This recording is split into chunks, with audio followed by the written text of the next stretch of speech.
भाई આપણે કંઈક એવી વાત થઈ હતી, પરિણામી બળ એ એક્સટર્નલ ફોર્સ અને ઇન્ટરનલ ફોર્સ બંનેનો સરવાળો, આંતરિક બળ અને બાહ્ય બળ. ભાઈ આપણે એવી સ્પષ્ટતા કરી હતી કે આંતરિક બળની પરિણામી અસર 0 હોય, એટલે પરિણામી બળ એ બીજું કંઈ જ નહીં પણ બાહ્ય બળ ગણી શકાય. આવી આપણે ચર્ચા કરી હતી.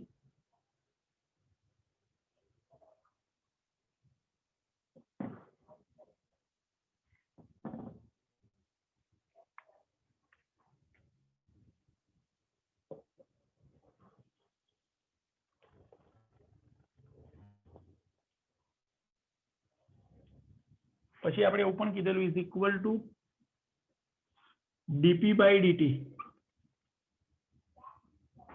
is equal to f ima. I think આટલે સુધીની બધી જ ચર્ચા આપણે થઈ ગયેલી. બોલો ક્લિયર છો ભાઈ? આટલે સુધી બધું કમ્પ્લીટ ને?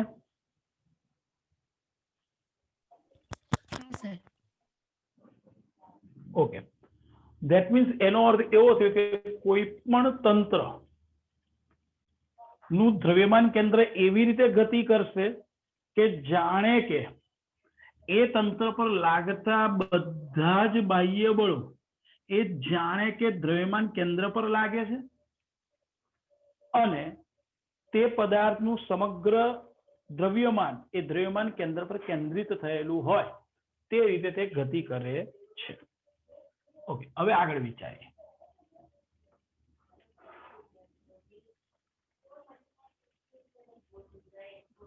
જો ભાઈ હવે આપણી જોડે તંત્ર માટે ન્યૂટનના ગતિનો બીજો નિયમ જે લાસ્ટ લેક્ચરમાં મેળવ્યો હતો, F is equal to dp by dt.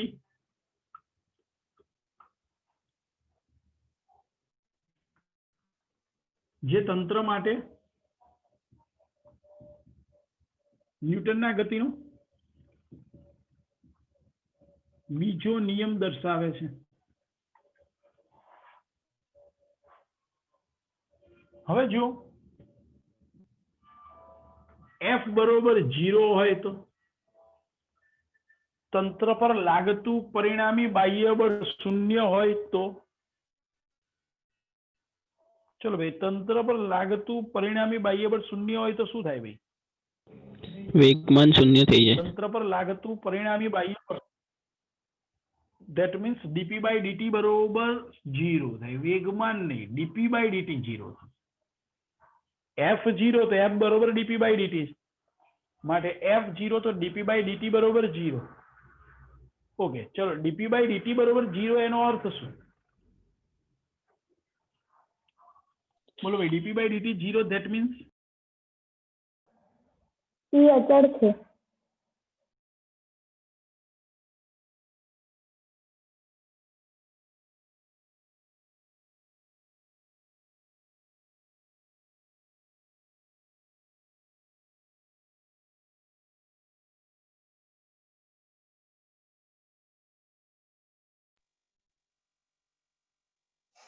F બરોબર 0 તો dp by dt બરોબર 0 એનો અર્થ શું સમજવા? dp by dt બરોબર 0 ધેટ મીન્સ એ અચળ છે. Yes, p is equal to અચળ.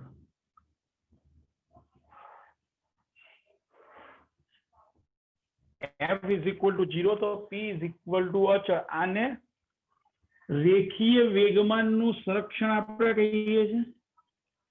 આ તંત્ર માટે રેખીય વેગમાન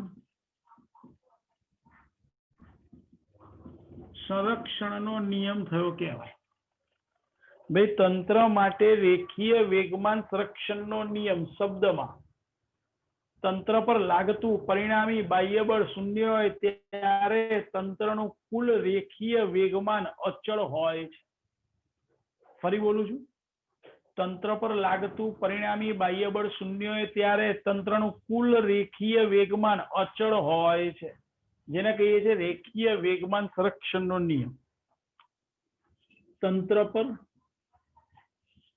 લાગતું પરિણામી બાહ્ય બળ 0 હોય ત્યારે તંત્રનું કુલ રેખીય વેગમાન અચળ હોય છે. આને રેખીય વેગમાન સંરક્ષણનો નિયમ કહીએ છીએ.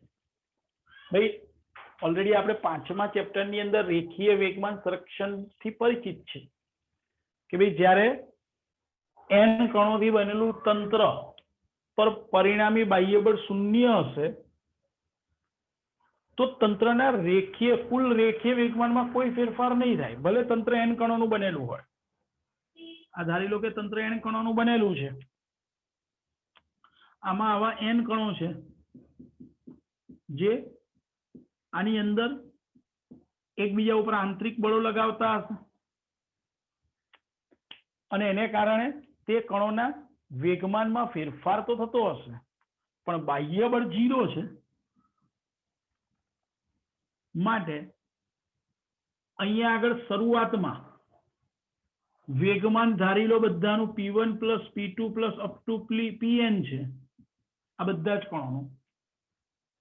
થોડી ક્ષણ બાદ આંતરિક બળને કારણે દરેકના વેગમાન બદલાઈ ગયા, ધારી લો p1 dash p2 dash up to pn dash હોય, પણ પરિણામી બાહ્ય બળ 0 છે.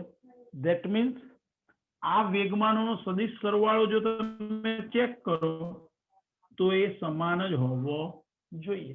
જે 5મા ચેપ્ટર વખતે પણ સમજાયેલું કે અંદર અંદર ઘટક કણોના વેગમાનમાં ફેરફાર શક્ય છે, પણ એ ફેરફાર એવો જ હશે કે જેથી તંત્રનું શરૂઆતનું વેગમાન અને અંતિમ વેગમાન સમાન જ રહે. ક્યારે? બાહ્ય બળ 0 હોય ત્યારે. ઓકે, હવે ધારી લો જે 5મા ચેપ્ટરમાં આપણે ભણેલા એના આધારે આગળ જઈએ. હવે કે કોઈ એક આ પદાર્થ છે, આ પદાર્થ અત્યારે આ દિશામાં ગતિ કરી રહ્યો છે, એટલે કે એનું વેગમાન p છે. હવે ગતિ કરતા કરતા એકાએક એ 2 ટુકડામાં વિભાજિત થઈ ગયું. તો એકાએક આ ઘટના બની, 2 ટુકડામાં વિભાજન થયું, પણ અહીંયા કોઈ બાહ્ય બળ લાગ્યું નથી. ધેટ મીન્સ રેખીય વેગમાન સંરક્ષણ એવું કહે છે કે આ બંને ટુકડાઓ ના વેગમાન ભલે ગમે તે હોય પણ પરિણામી વેગમાન તો એટલે કે પરિણામી વેગમાન એટલે p1 વત્તા p2 તો આ જ દિશામાં હશે. કેમ? તો કે વેગમાન સંરક્ષણનો નિયમ પરિણામી બાહ્ય બળ 0 છે માટે કુલ રેખીય વેગમાન તો અચળ જ હશે. એટલે કે આ જે 2 ટુકડા થયા એમની વચ્ચે આંતરિક બળ ભલે લાગતું હોય અને એને કારણે ભલે જુદી જુદી દિશામાં ગતિ કરતા હોય, પણ કુલ રેખીય વેગમાન તો શરૂઆતમાં જે દિશામાં હતું એ જ દિશામાં ગતિ કરશે. એવું આપણે હવે રેખીય વેગમાન સંરક્ષણ પરથી તરત કહી શકીએ, જે રિયલમાં 5મા ચેપ્ટરમાં પણ ભણ્યા હતા. બોલો, આટલે સુધી ક્લિયર છો ભાઈ? સર ફરીથી સમજાવવાનું. જો આપણે શું કહીએ, તંત્ર પર લાગતું પરિણામી બાહ્ય બળ 0 હોય તો તંત્રનું કુલ રેખીય વેગમાન અચળ હોય.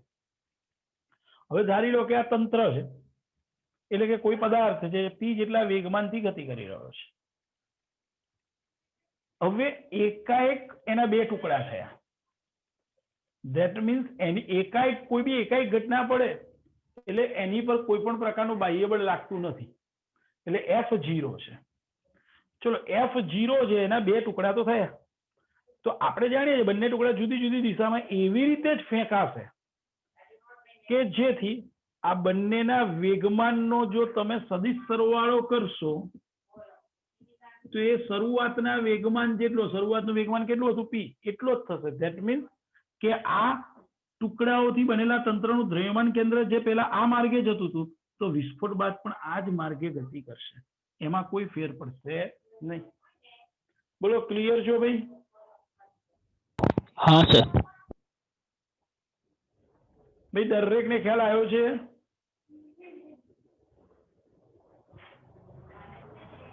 ઓકે, કોઈ ક્વેશ્ચન નથી, ધેટ મીન્સ હું સ્વીકારી લઉં છું કે ખ્યાલ આવ્યો છે.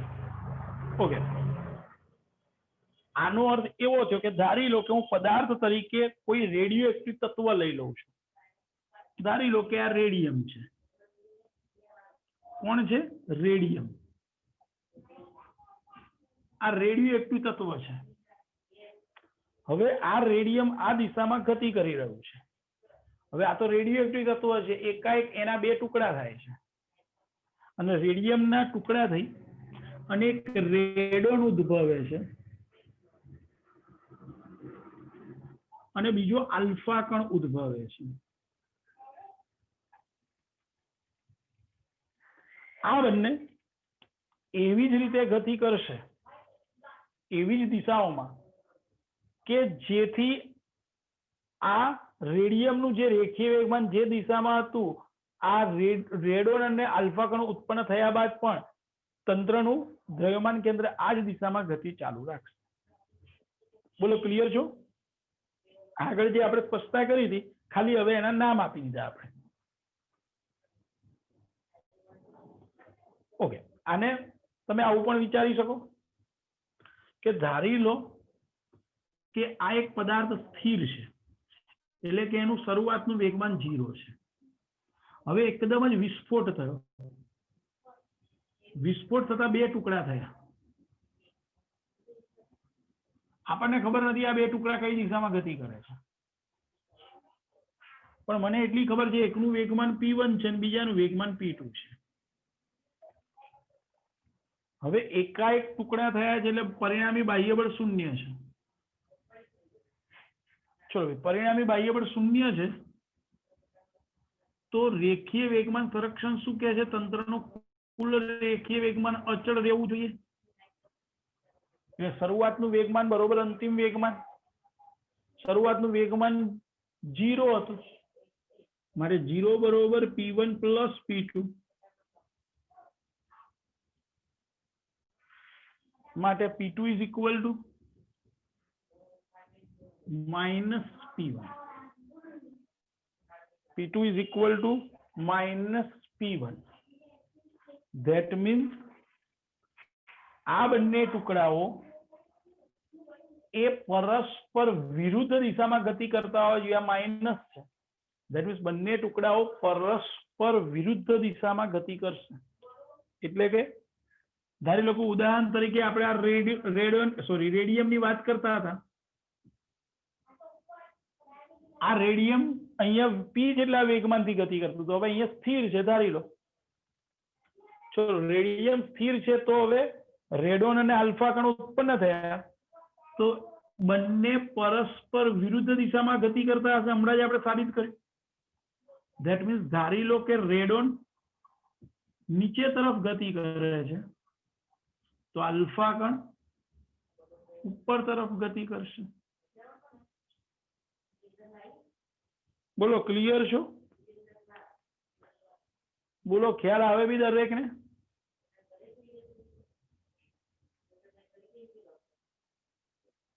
બોલો ભાઈ, આ બંને કિસ્સા ખબર પડી છે દરેકને?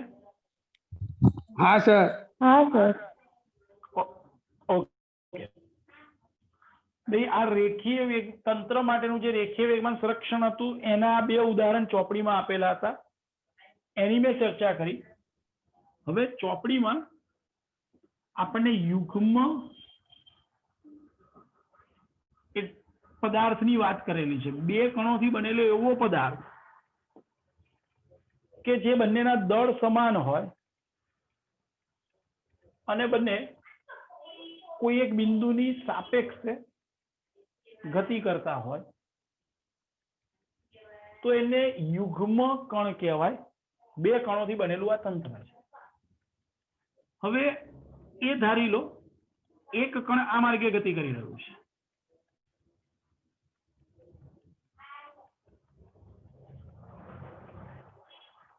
અને બીજો કણ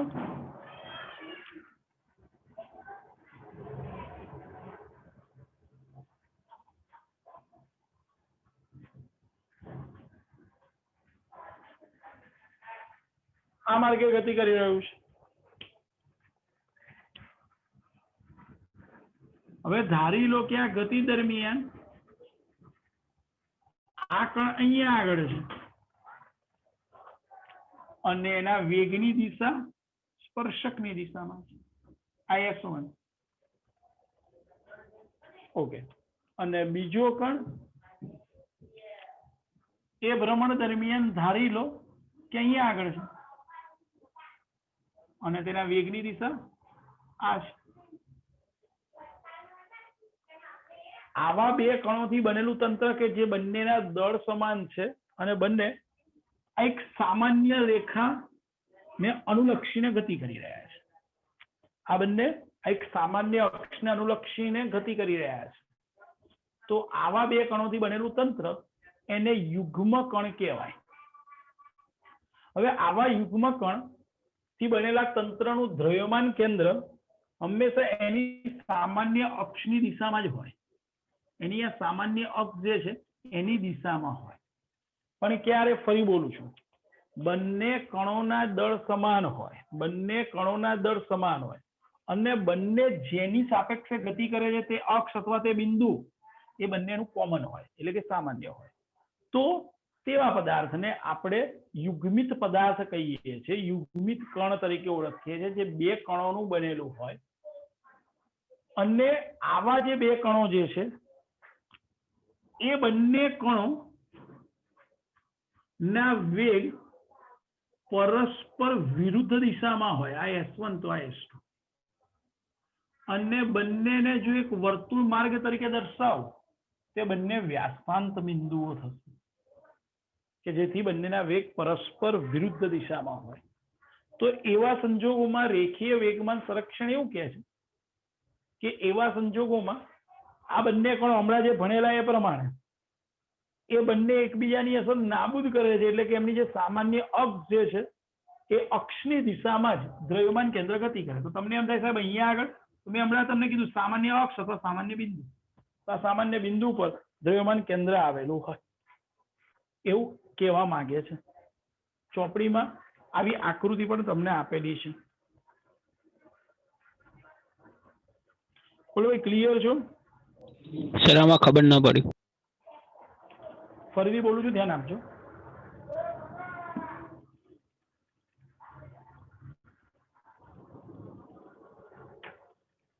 સમાન દળના બે કણો, સમાન દળના બે કણો ધારી લો કે આ એક કણ અને આ બીજો. આ બે સમાન કણના દળો છે. આ બંને કણ સમાન દળના છે અને આ બંને વર્તુળ ગતિ કરે છે. બે ધારી લો આ કણ એકનો વર્તુળ માર્ગ છે અને આ કણ બે નો વર્તુળ માર્ગ છે. બંનેના વર્તુળ માર્ગ સામાન્ય અક્ષ પર આવેલા છે. એટલે કે બંનેના વર્તુળ માર્ગના કેન્દ્રો આ સમાન અક્ષ પર આવેલા છે. તો આવું જે તંત્ર જે છે એને યુગ્મ કહેવાય. યુગ્મ કણની જોડ. ક્યારે? સમાન દળના બે કણો છે, બંને કણો વર્તુળ ગતિ કરી રહ્યા છે અને તેમના વર્તુળ માર્ગના કેન્દ્રો એક જ અક્ષમાંથી પસાર થાય છે. તો આવા જે બે કણો જે છે એ બે કણોથી બનેલું તંત્ર એને યુગ્મ કહી શકીએ. એને આપણે દ્વિસંગી અથવા યુગ્મ તંત્ર કહી શકીએ. આવા તંત્રને બોલાય યુગ્મ તંત્ર.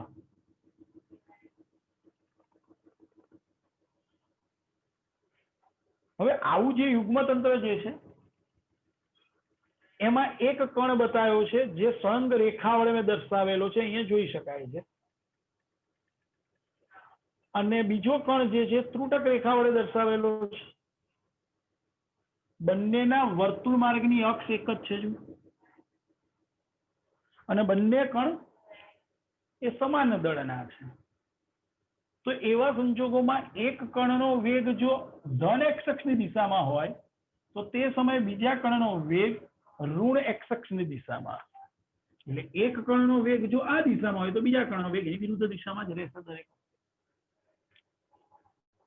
કારણ સ્પષ્ટ છે કે પરિણામી બળ બાહ્ય બળ 0 છે અને પરિણામી બાહ્ય બળ 0 છે, માટે તંત્રનું કુલ રેખીય વેગમાન શરૂઆતનું 0, માટે 0 બરોબર p1 + p2, માટે p2 બરોબર -p1. એટલે બંનેના વેગમાન પરસ્પર વિરુદ્ધ દિશામાં હોવા જોઈએ. ધેટ મીન્સ એકનો વેગ આ દિશામાં હોય, વેગની દિશા એ જ વેગમાનની દિશા, તો બીજો એની વિરુદ્ધ દિશામાં હોય. હવે એને આડછેદ સ્વરૂપે લઈએ, એટલે કે આ દ્રવ્યમાન કેન્દ્ર જે છે એને કેન્દ્ર તરીકે લઈ લઈએ, એને નિર્દેશ ફ્રેમ તરીકે લઈએ. તો આ જે બંને કણો જે વર્તુળ ગતિ કરે છે આપણને આ રીતે દેખાય કે ભાઈ એ બંને એવા વર્તુળ માર્ગ પર જાણે ગતિ કરી રહ્યા છે કે બંનેના વેગ પરસ્પર વિરુદ્ધ દિશામાં હોય, જાણે કે બંને એ વ્યાસના અંતિમ બિંદુઓ છે. તો અને તો જ બંને પરસ્પર વિરુદ્ધ દિશામાં રહે ને, માટે વ્યાસાંત બિંદુઓ હોય તે રીતે ગતિ કરતા રહેશે. એટલે કે P2 અને P1 પરસ્પર વિરુદ્ધ દિશામાં હોય. આવું આપણે યુગ્મ તંત્ર માટે વિચારી શકીએ. બોલો, ક્લિયર છો? હા સર. ઓકે, આની ચર્ચા હવે પછી ક્યાંય નથી, પણ આ તો ચોપડીમાં આપી છે એટલે મેં સ્પષ્ટતા કરી. બાકી હવે પછી આપણે અભ્યાસમાં ક્યાંય યુગ્મ તંત્રની ચર્ચા નહીં આવે. ઓકે, ચલો હવે આગળ. આ સાથે દ્રવ્યમાન કેન્દ્રનો ટોપિક પૂરો કર્યો. તો ચેપ્ટર થોડુંક લાંબુ છે. ચેપ્ટરનો પહેલો ભાગ પૂરો, દ્રવ્યમાન કેન્દ્રની ચર્ચા પૂરી થઈ ગઈ. હવે સેકન્ડ પોર્શન ચાક ગતિના અભ્યાસ પર આપણે આવી રહ્યા છે. પણ એ અભ્યાસ માટે આપણે અહીંયા આગળ સદિશ ગુણાકાર શબ્દની જરૂર પડશે. અત્યાર સુધી છઠ્ઠા ચેપ્ટરમાં સદિશનો અદિશ ગુણાકાર જોયો. હવે આપણે જોઈએ સદિશ ગુણાકાર.